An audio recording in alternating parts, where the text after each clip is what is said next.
Não cabe, nem no Evangelho. Felizes os pobres, né?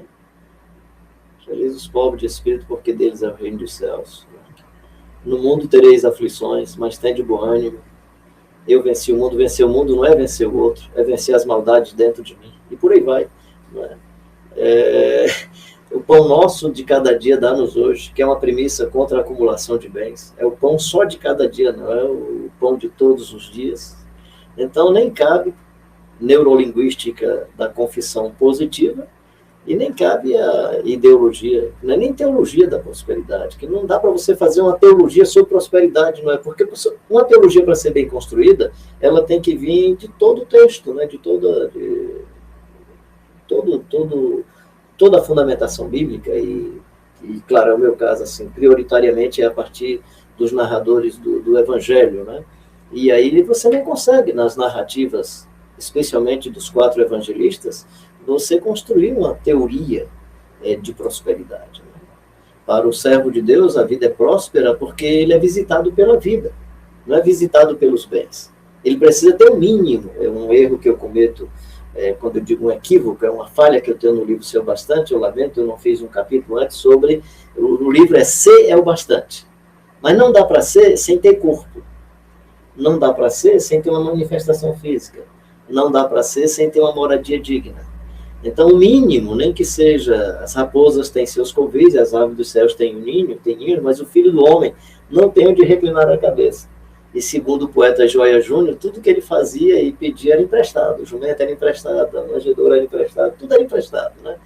Então, esse Jesus de Nazaré, rapaz, além de ser exemplo, é uma complicação para a vida da gente. Seguir Jesus é uma complicação. O que Jesus promete é ter vida em abundância, né? Eu vim para que tenham vida e vida em abundância.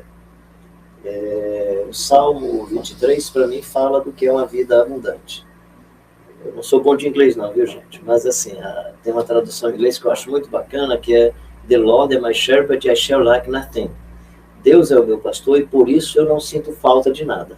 Isso. A ideia é, como ele é o meu pastor, eu não vou sentir falta de coisa porque ele é suficiente.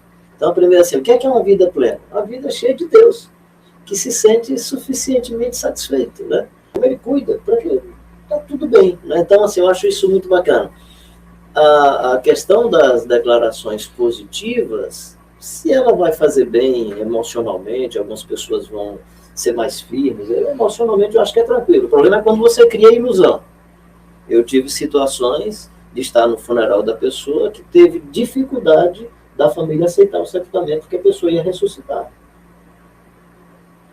E havia toda uma declaração positiva para isso acontecer. Rapaz, que coisa mais angustiante. E tu imagina depois, quando passa essa fase, a revolta com Deus porque a coisa não aconteceu. Ou a culpa porque não teve fé.